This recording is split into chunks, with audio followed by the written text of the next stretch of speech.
Good morning friends. నేను మీ Phaneeswar sir from Ashok Nagar. My dear friends, మరి ఆంధ్రప్రదేశ్ రాష్ట్రంలో పరిస్థితులను మనం గమనించినట్లయితే నోటిఫికేషన్ రావడానికి అవకాశం ఉంది.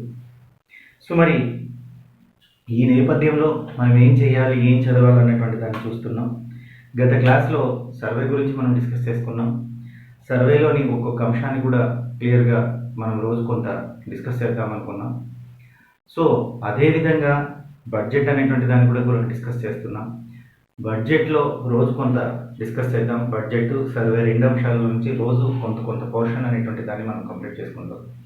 ఈరోజు ఆంధ్రప్రదేశ్ రాష్ట్ర బడ్జెట్ మే 20వ తేదీ ఏదైతే వచ్చిందో దానికి సంబంధించినటువంటి అంశాలలో ప్రభుత్వ పథకాలు అన్నటువంటి దాన్ని చూద్దాం.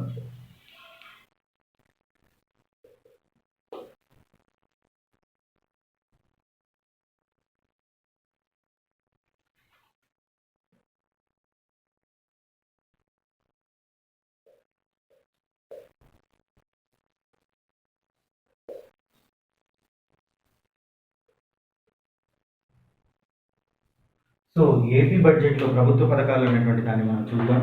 మరి ఈ ప్రభుత్వ పథకాలు చదివేటప్పుడు ఏం చదవాలి, ఎలా వస్తాయి? సో చాలామంది నాకు కాల్ చేసి అడిగారు, సార్ సర్వే గురించి అనాలిసిస్ చేశారు, ఓకే వెల్ అండ్ గుడ్, చాలా బాగుందండి.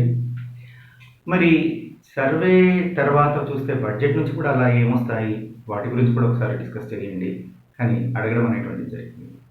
ఇక పర్టికులర్గా నాకు వచ్చినటువంటి కాల్స్లో ఎక్కువగా కాల్స్, సార్ ప్రభుత్వ పథకాలు, ఎందుకంటే ఆంధ్రప్రదేశ్ సిలబస్ చూసినట్లయితే మొదటి చాప్టరే ప్రభుత్వ విధానాలు ఉంది. అంటే ఏపీ ఎకానమీ సిలబస్ చూసినట్లయితే ఫస్ట్ చాప్టర్ ప్రభుత్వ విధానాలు అని ఉంది. ఆ ప్రభుత్వ విధానాలను అనుసరించి రాష్ట్ర ప్రభుత్వ పథకాల గురించి డిస్కస్ చేయాలి. చాలామంది నన్ను అడిగారు, సార్ రాష్ట్ర ప్రభుత్వ పథకాలు ఎప్పటి నుంచి చదవాలా, ఏమేమి చదవాలా, పర్టికులర్లీ మన బడ్జెట్లో ప్రస్తావించినటువంటి పథకాలను ఎలా చదవాలన్నటువంటి దాని గురించి నన్ను అడగడం అనేటువంటి జరిగింది. దానికోసం ఈరోజు వీడియో చేస్తున్నా. సో ఈరోజు మనం డిస్కస్ చేసేటువంటి టాపిక్ ఏంటంటే బడ్జెట్ 2021-22 బడ్జెట్కి సంబంధించి ఏపీ బడ్జెట్లోని పథకాలు. ఈ పథకాలు నేను రోజుకు 3 పథకాలు మాత్రమే చెప్తానండి, 15 మినిట్స్. అంటే పార్ట్ 1, పార్ట్ 2, పార్ట్ 3 ఇట్లా ఎన్ని పార్ట్స్ అయితే అన్ని పార్ట్స్ అయ్యేంత వరకు నేను మీకు ఈ బడ్జెట్ని అందిస్తూ ఉంటాను. అంటే బడ్జెట్లోని పథకాలను, బడ్జెట్ని కూడా మీకు సపరేట్ చేసి ఒక్కొక్క పథకాన్ని ఒక్కొక్క విధంగా మీకు అందించడం జరుగుతుంది. సో 21-22 రాష్ట్ర బడ్జెట్లో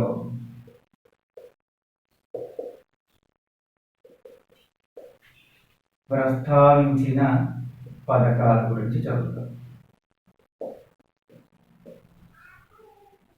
సో ఇది ఇంపార్టెంట్. ఎప్పుడు ఎగ్జామ్కి వచ్చినా మీరు ముందుగా పథకాల మీద ఫోకస్ అవ్వాల్సింది ఏంటంటే ఈ బడ్జెట్లో ఏం పెట్టేశారు. ప్రతి బడ్జెట్లో పథకాల గురించి కొంత కేటాయింపులు ఉంటాయి, కొంత మార్పు చేర్పులు ఉంటాయి.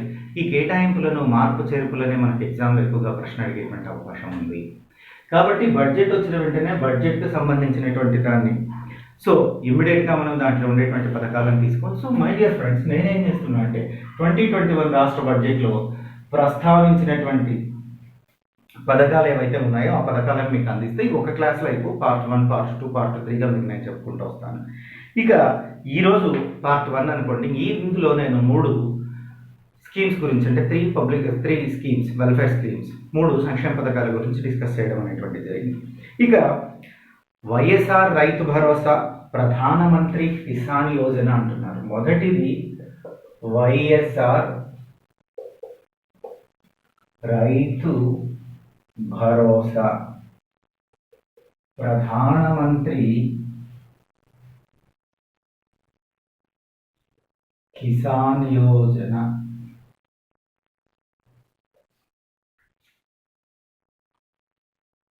సి మై డియర్ ఫ్రెండ్స్, యాక్చువల్గా మీరు గత సంవత్సరంలో నుంచి, అంటే దీన్ని మీరు 18, 19, 20లో కూడా చదివింటారు.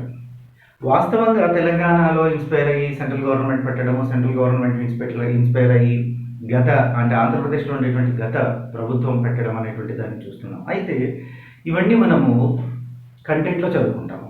ఇవన్నీ కూడా మనం కంటెంట్లో చదువుకుంటాం. కానీ ఇందులో కరెంట్ ఏంటి, ఈ బడ్జెట్ అనేటువంటి అంశంలో కరెంట్ ఏంటి అంటే, ఈ కరెంట్ గురించి మనం డిస్కస్ చేసేటప్పుడు ఖచ్చితంగా ఈ బడ్జెట్లో అంటే 2021-22 రాష్ట్ర బడ్జెట్లో ప్రధానమంత్రి భరోసా, ప్రధానమంత్రి కిసాన్ యోజన లేదా రైతు భరోసా అన్నటువంటి పథకం గురించి ఏం మాట్లాడారు అంటున్నారు. ఇక ఇప్పుడు చూసినట్లయితే ఈ కొత్త బడ్జెట్లో రాష్ట్రంలో 13,500 రూపాయలను 13,500 రూపాయలను పెట్టుబడి సాయంగా ప్రభుత్వం అందిస్తూ ఉంది. ఇక ఇక్కడ బాగా మనం చూసినట్లయితే ఈ 13,500 రూపాయలను కౌలుదారులకు కూడా అందిస్తుందండి. రైతులకు మాత్రమే కాకుండా ఎవరెవరికి ఇస్తుంది ఈ 13? రైతులకు, కౌలుదారులకు, అదేవిధంగా అటవీ భూములను సాగు చేసేటువంటి వారికి.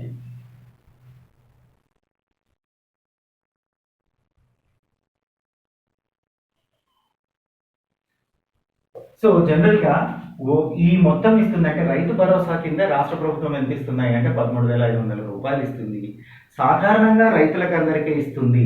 కానీ ఇక్కడ మన బడ్జెట్ ఏం చేస్తుంది అంటే రైతులకు ఇస్తుంది, కౌలుదారులను కూడా ఇందులో చేర్చింది. అదేవిధంగా అటవీ భూములను సాగు చేసేటువంటి కుటుంబాలు ఏవైనా ఉంటే వారిని కూడా గుర్తించి వారికి కూడా పెట్టుబడి సాయంగా అందించడం అనేటువంటిది జరుగుతుంది. ఇక ప్రశ్న మనకి ఎలా వస్తుందంటే, ఎప్పుడైతే ఇక్కడ కౌలుదారులకు ఇస్తున్నారు అంటున్నారో రాష్ట్రంలో ఎంతమంది కౌలుదారులు ఉన్నారు? సో మరి 1,54,000 మంది రాష్ట్రంలో కౌలుదారులు ఉన్నారు. 1,54,000 మంది కౌలుదారులు ఉన్నారు. సో ఇంతమందికి మనం అడిషనల్గా 1,50,000 మందికి అడిషనల్గా ఇస్తున్నట్లుగా ప్రభుత్వం చెప్పుకుంటుంది. వీళ్ళంతా కౌలుదారులు ఉన్నారు. మరి అటవీ భూములు చేసేటువంటి వారితో కౌలుదారులు, అదేవిధంగా అటవీ భూములను సాగు చేసేటువంటి వారు, వీరందరినీ కలిపి ఎంతమంది రైతులకు ఇస్తుంది? ఒక ప్రశ్న. జస్ట్ కౌలుదారులు వీళ్ళు, కౌలుదారులు అంటే ఈ ముగ్గురిని కలుపుకొని రైతులు, కౌలుదారులు, అటవీ భూమి సాగు చేసేటువంటి వారిని, ఈ ముగ్గురిని కలుపుకొని సో ప్రభుత్వం ఎంతమంది రైతులను లబ్ధిదారులుగా చేరుస్తుందయ్యా అంటే 51,59,000 మంది రైతులకు అర్హత ఉంది. ఇక్కడ పాయింట్ ఏంటంటే, క్వశ్చన్ మనం ఏ విధంగా అడుగుతారయ్యా అంటే, వైఎస్ఆర్ రైతు భరోసా లేదా ప్రధానమంత్రి కిసాన్ యోజన కింద ఆంధ్రప్రదేశ్ రాష్ట్రంలో ఎంతమంది లబ్ధిదారులు ఉన్నారు, లేదా ఆంధ్రప్రదేశ్ రాష్ట్రంలో ఎంతమంది అర్హులు ఉన్నారు, ఈ పథకానికి అర్హులు ఎంతమంది ఉన్నారయ్యా అంటే 51,59,000 మంది రైతులు ఈ పథకానికి అర్హులుగా ఉన్నారండి. సో 51,59,000 మంది రైతులలో ఈ 3 కేటగిరీస్ ఉన్నాయి. రైతులు ఉన్నారు, కౌలుదారులు ఉన్నారు, అటవీ భూములను సాగు చేసేటువంటి వారు ఉన్నారు. ఈ ముగ్గురు కలిపి ఎంతమంది ఉన్నారయ్యా అంటే 51,59,000 మంది ఉన్నారు. పర్టికులర్గా ఈ నూతన ప్రభుత్వం ఏదైతే ఉందో ఆ ప్రభుత్వం వారు కౌలుదారులను కూడా చేర్చడం అనేటువంటిది జరిగింది. కాబట్టి 1,54,000 మంది కౌలుదారులకు ఈ రైతు భరోసా పథకం ద్వారా వారికి పెట్టుబడి సహాయాన్ని అందిస్తున్నట్లుగా ఈ గవర్నమెంట్ చెప్పింది. సో మరి 51,59,000 మంది కుటుంబాలు ఈ ప్రోగ్రాంకి అర్హత కలిగి ఉన్నాయి.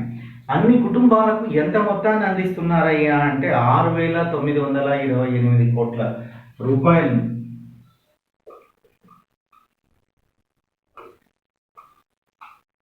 అందించే మొత్తం ఎంత ఉందయ్యా అని చూసినట్లయితే 6,928 కోట్ల రూపాయలు అందిస్తున్నారు. ఎవరికి? 51,59,000 మంది రైతుల కుటుంబాలకు. ఇందులో కౌలుదారులు ఎంతమంది ఉన్నారయ్యా అంటే 1,54,000 మంది ఉన్నారు. ఆంధ్రప్రదేశ్ రాష్ట్రంలో ఎంత పెట్టుబడి సాయం ఇస్తున్నారయ్యా అంటే 13,500 రూపాయలు పెట్టుబడి సాయం ఇస్తున్నారు. ఎవరెవరికి ఇస్తున్నారంటే రైతులు, కౌలుదారులు, అటవీ భూమి సాగు చేసేటువంటి వారికి అందరికీ ఇవ్వడం అనేటువంటిది జరిగింది. అంటే ఈ ఎంతమందికి లబ్ధిదారులు అంటే 51,59,000 మంది రైతులు అర్హత కలిగి ఉన్నారు. ఈ రైతులకు అందరికీ అందించేటువంటి మొత్తం ఎంత అంటే 6,928 కోట్లు. 6,928 కోట్ల రూపాయలని ప్రభుత్వం పెట్టుబడి సాయంగా అందిస్తుంది.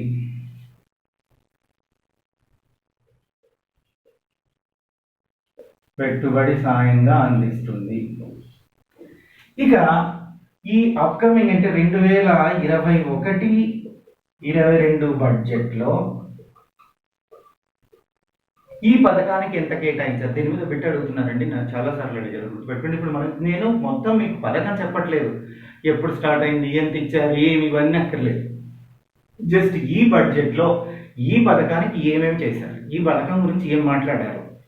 సో బుగ్గన రాజేంద్ర ప్రసాద్ ఎవరైతే ఉన్నారో, బుగ్గన రాజేందర్ రెడ్డి ఆర్థిక మంత్రి గారు ఉన్నారో, ఆ బుగ్గన రాజేందర్ రెడ్డి గారు ఇచ్చినటువంటి స్టేట్మెంట్ మీకు నేను చెప్తున్నాను. ఈ పథకం గురించి బడ్జెట్లో ఈ విధమైనటువంటి ప్రస్తావన ఉంది. మరి 21-22 సంవత్సరానికి కానీ బడ్జెట్లో ఈ పథకానికి 7,400 కోట్ల రూపాయలని కేటాయించారు. ఎప్పుడు మీరు గుర్తుపెట్టుకోవాల్సింది ఏంటంటే ఆ బడ్జెట్కి ఈ సంవత్సరం ఎంత కేటాయించారు, మొత్తం లబ్ధిదారులు ఎంతమంది, ఎంత మొత్తాన్ని వారికి అందిస్తూ ఉన్నారు, సో ఎంత ఇస్తున్నారు. ఈ 4 పాయింట్లు మీకు వెరీ వెరీ ఇంపార్టెంట్. సో దీన్ని గుర్తుపెట్టుకోవాల్సింది ఏంటి, ఒక్కొక్క రైతు కుటుంబానికి 13,500 రూపాయలని పంట సహాయంగా ఇస్తున్నారు. ఇక్కడ ఆంధ్రప్రదేశ్లో రైతులు అంటే ఎవరెవరుగా చెప్తున్నారు, రైతులు, కౌలుదారులు, అటవీ భూములు సాగు చేసినటువంటి వారు.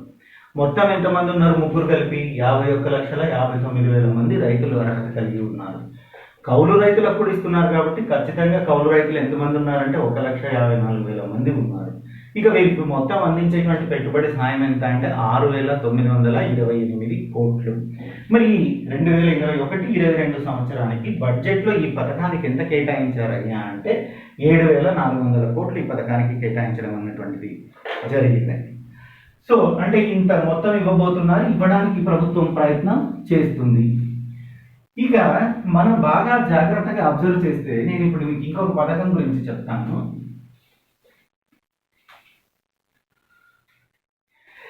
డాక్టర్ వైఎస్ఆర్ ఉచిత పంట బీమా పథకం.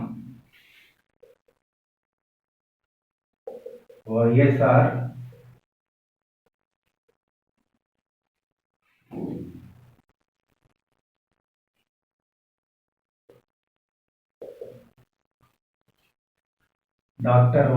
ఉచిత పంట బీమా పథకం. మళ్ళీ ఫ్రెండ్స్ మీరు గుర్తుపెట్టుకోండి, బడ్జెట్లో ప్రస్తావించినటువంటి ఏ పథకమైనా కానీ బడ్జెట్ తర్వాత కేటాయింపులు జరిగి ఇంప్లిమెంట్ జరిగితే దాని మీద కూడా మనకు ప్రశ్న వస్తుంది.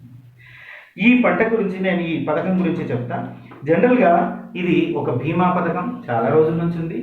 సో అంతకుముందు ప్రభుత్వాలు కూడా ఉన్నాయి. అంటే పంట బీమా అనేటువంటిది పేరు మార్చుకొని వస్తూ ఉంటుంది. అంటే సహజంగా ప్రభుత్వ పథకాలన్నీ కూడా కేంద్రం యొక్క ఆర్డర్లోనూ కేంద్రం యొక్క సపోర్ట్తోనే రన్ అవుతాయి. ఏ ప్రభుత్వం అయితే రాష్ట్రంలో ఉంటుందో ఆ ప్రభుత్వం పేర్లు మార్చుతూ వస్తూ ఉంటుంది. ఇక్కడ మనం చూసినట్లయితే రైతుల నుంచి ₹1 కూడా వసూలు చేయకుండా, అంటే రైతులకు రూపాయి భారం పడకుండా మొత్తం రాష్ట్రంలో ఉండేటువంటి వారికి అందరికీ సో ఉచితంగా పంట బీమాను రాష్ట్ర ప్రభుత్వమే చేస్తుంది. రైతులకు ₹1 భారం కాకుండా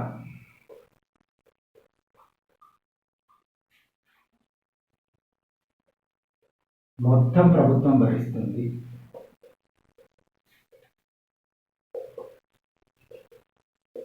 ఫస్ట్ అంటే బీమా మొత్తం రైతు ఏమీ ఒక పైసా చెల్లించక్కర్లేదు, అట్లీస్ట్ ₹1 కూడా చెల్లించక్కర్లేదు. మొత్తం బీమాని అంతా, ఇన్సూరెన్స్ ఏదైతే ఉందో ఈ బీమాని అంతా ఎవరు చెల్లిస్తున్నారని అంటే ప్రభుత్వమే చెల్లిస్తుందండి. ఇక ఆంధ్రప్రదేశ్ యొక్క అకౌంట్ ఏదైతే ఉందో ఆ అకౌంట్ నుంచే ప్రభుత్వం చెల్లిస్తుంది, ₹1 చెల్లించదు.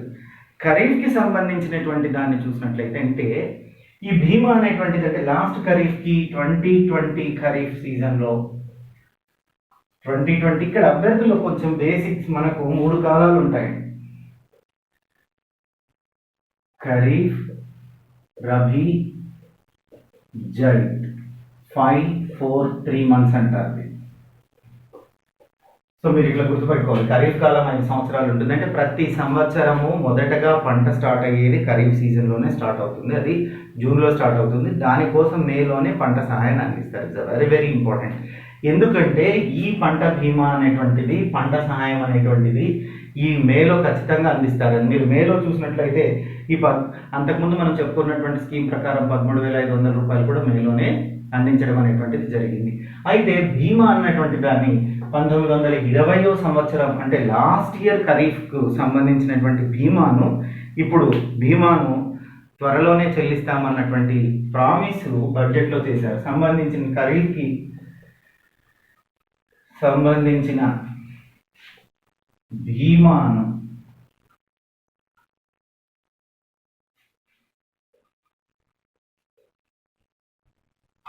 ఇక్కడ బడ్జెట్ ప్రసంగంలో మంత్రి గారు ఏమన్నారంటే 2020 ఖరీఫ్కి సంబంధించినటువంటి బీమాను త్వరలోనే మేము చెల్లిస్తాము అని వారు అక్కడ చెప్తున్నారు. అయితే మీరు అప్డేట్ ఏం చేసుకోవాలంటే వీళ్ళు త్వరలో చెల్లిస్తున్నామన్నారు. ఎప్పుడు చెల్లిస్తే అప్పుడు దాని యొక్క అప్డేట్స్ రాసుకోవాలండి. ఈ పథకానికి సంబంధించి ఎప్పుడు చెల్లించాలి అంటే 25/05/2021 అంటే ఈ నెల 25వ తేదీన సో ఈ పథకానికి సంబంధించినటువంటి 25/5/2021లో లాస్ట్ ఇయర్ 20 ఖరీఫ్కి సంబంధించి అంటే 2020కి సంబంధించినటువంటి ఖరీఫ్కి ఉండేటువంటి బీమాను చెల్లించడం అనేటువంటిది జరిగింది. ఇక దీన్ని చూద్దాం. అంటే మనం ఇప్పుడు ఏం డిస్కస్ చేస్తున్నామంటే 25/5/2001న 2020 సంవత్సరానికి సంబంధించి ఖరీఫ్ బీమా గవర్నమెంట్ చెల్లించింది. అంటే ఈ మాట 2020 ఖరీఫ్కి సంబంధించి బీమాను త్వరలో చెప్తామన్నటువంటిది ఎప్పుడన్నారు? 25/2021లో అన్నారు. అది 5 రోజుల కంటే 25/5/2021లో దాన్ని చెల్లిస్తూ ఉన్నారు. సో దీన్ని అప్డేట్స్ అంటారు. అంటే బడ్జెట్లు ఇక్కడి వరకే ఉంటుందండి. త్వరలో చెల్లిస్తామని బడ్జెట్ ప్రస్తావనలో బుగ్గన రాజేందర్ రెడ్డి గారు తెలియజేసినట్లుగా బడ్జెట్లో ఉంటుంది. అయితే బడ్జెట్ వచ్చినటువంటి 5 days తర్వాత అంటే 20వ తేదీ బడ్జెట్ వస్తే 25వ తేదీ తర్వాత వాళ్ళు చెల్లించారు. కాబట్టి ఈ చెల్లించిన అప్డేట్స్ని కూడా విద్యార్థులు నోట్ చేసుకోవాలి. అభ్యర్థులకు అదే ఇంపార్టెంట్. దాని మీదనే క్వశ్చన్ పడుతూ ఉంటుందండి. మరి 2020 ఖరీఫ్కి సంబంధించినటువంటి ఖరీఫ్ పంట నష్టపోయినటువంటి రైతులు ఎంత ఉన్నారయ్యా అంటే 15.15 lakhs. సో రైతులు ఉన్నారు. 20 ఖరీఫ్కి సంబంధించి పంట నష్టపోయిన రైతులు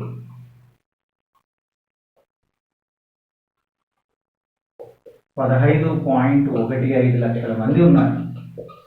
వీరికి అందించాలండి బీమా. సో 2020 ఖరీఫ్లో పంట నష్టపోయినటువంటి వారు సో పంట నష్టపోయినటువంటి రైతులు ఎంతమంది ఉన్నారయ్యా అంటే 15.5 లక్షల మంది ఉన్నారండి. ఈ 15.5 లక్షల మంది ఎవరైతే ఉన్నారో ఈ 15.5 లక్షల మందికి ప్రభుత్వం ఎంత బీమా పరిహారాన్ని ఇచ్చిందయ్యా అంటే సో రైతులకు ఇచ్చినటువంటి బీమా పరిహారము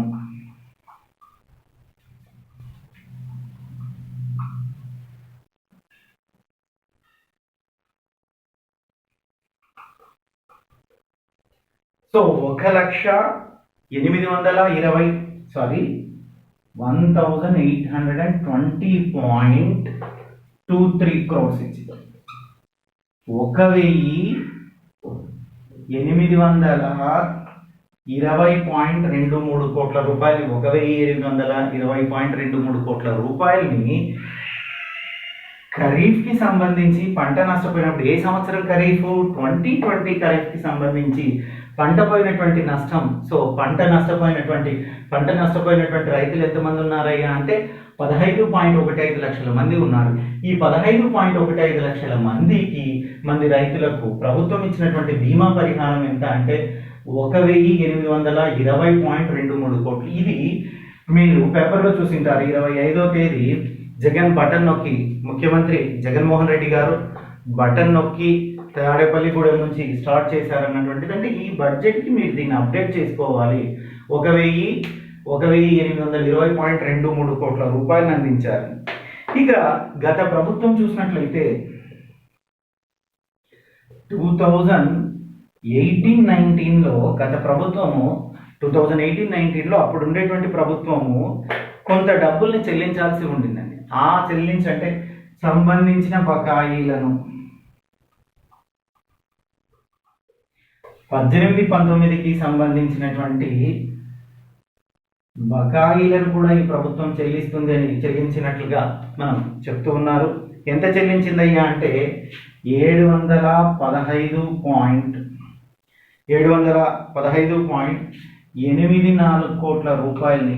అంటే ఈ 715.84 కోట్ల రూపాయలు అన్నటువంటివి 2018-19కి సంబంధించినటువంటివి.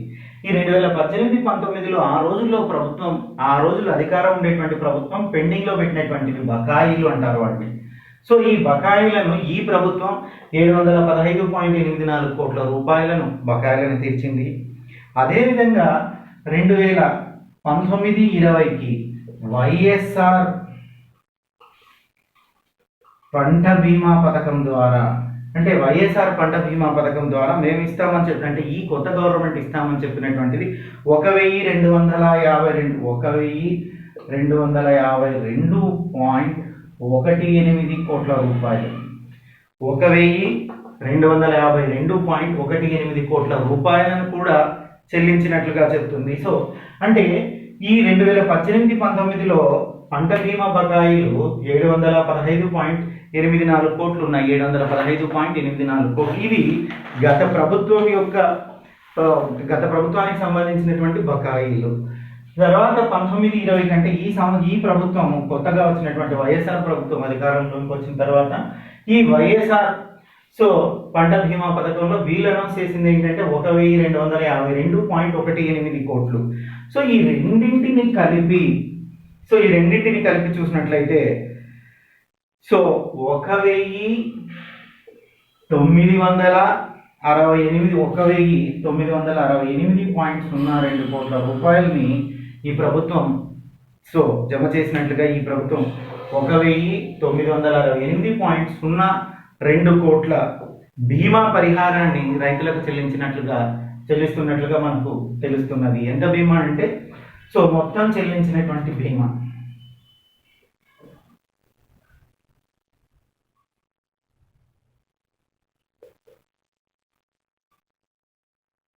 ఇక్కడ చూసినట్లయితే ఒకటి ఏంటంటే 2018-19కి సంబంధించినటువంటి బకాయి 715.84 కోట్లు, 19-20లో వైఎస్ఆర్ పంట బీమా కింద ప్రకటించినటువంటిది బకాయి 1,252.18 కోట్లు. ఈ రెండింటికి కానీ 1,968.2 కోట్ల రూపాయలని ఈ ప్రభుత్వం పంట బీమాగా మొత్తం చెల్లించినటువంటి పంట బీమాగా తెలియజేస్తున్నారు. ఇక పర్టికులర్గా చూసినట్లయితే ఈ సంవత్సరంలో అంటే ఇక్కడ ఈ సంవత్సరంలో 1,820.23 క్రోర్స్తో కలుపుకొని మొత్తం ఎంత చెల్లించిందయ్యా అంటే కలుపుకొని మొత్తం చెల్లింపు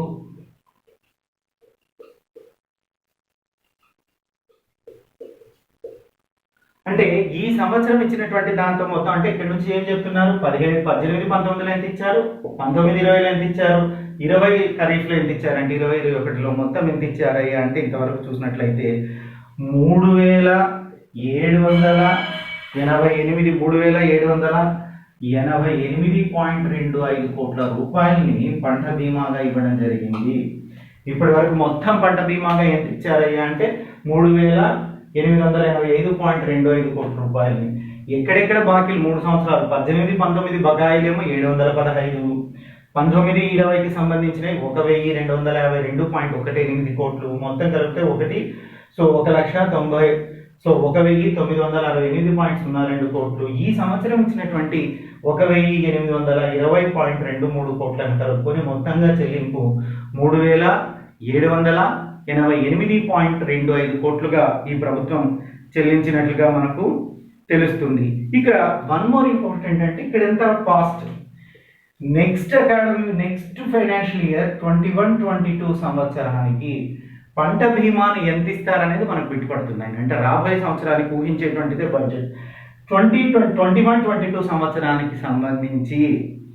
సో ఈ ఎంత కేటాయించారని అంటే 1,802 కోట్ల రూపాయలని, 2 కోట్ల యాక్చువల్లీ 180.82 crores అంటారు. అంటే రాబోయే సంవత్సరానికి, అంటే ఇప్పుడు ప్రజెంట్ సంవత్సరానికి 21-22 సంవత్సరానికి, ప్రస్తుత ఆర్థిక సంవత్సరానికి వైఎస్ఆర్ ఉచిత పంట బీమా పథకం కింద కేటాయింపు ఎంత అంటే 1,802.82 కోట్లు. ఇది వేరు, 1,820.23 కోట్లు వేరు, 1,802.82 కోట్లు వేరు. ఇది ఈ బడ్జెట్లో కేటాయించినటువంటిది. ఇది 2020కి సంబంధించి, అంటే 20 ఖరీఫ్కు ఉండేటువంటి రైతులకు చెల్లించినటువంటి మొత్తం. ఈ 20 ఖరీఫ్లు ఎంతమందికి చెల్లించాలి అంటే 15.15 లక్షల మందికి చెల్లించడం అనేటువంటి జరుగుతుంది. ఇక నేను ప్రతిరోజు ఈ పథకాలు అయ్యేంత వరకు మీకు ఒక వీడియో పోస్ట్ చేస్తూనే ఉంటాను. ఈ విధంగా అప్డేట్స్, అంటే బడ్జెట్లో ఏం ప్రస్తావించారు, దాని ఇంప్లిమెంటేషన్ ఏం జరిగింది, వెరీ వెరీ ఇంపార్టెంట్. ప్రస్తావన, ఇంప్లిమెంటేషన్. సో దీని మీద మీరు ఖచ్చితంగా ఉండాలి, ఉన్నప్పుడే మీకు సక్సెస్ అనేటువంటిది సాధ్యమవుతుంది. సో ఇది మరి చూస్తూనే ఉండండి. సహస్ర ఎకానమీ యాప్ను డౌన్లోడ్ చేసుకోండి. సహస్ర ఎకానమీ యాప్ నుంచి మనం టెస్ట్ సిరీస్ అనేటువంటి దాన్ని కూడా కండక్ట్ చేయడం అనేటువంటి జరుగుతుంది. దీనికి సంబంధించినటువంటి లింక్ నేను డిస్క్రిప్షన్లో ఇస్తాను. ఫ్రీ టెస్ట్ ఎగ్జామ్స్ పెడుతున్నాను కొన్ని. సో తర్వాత చార్జ్ చేస్తాను, ముందు కొన్ని మాత్రం మీకు ఫ్రీ టెస్టులు పెడుతున్నాను. ఆ ఫ్రీ టెస్టులు కూడా మీరు రాసి సో సబ్జెక్ట్ నేర్చుకోండి. Thank you.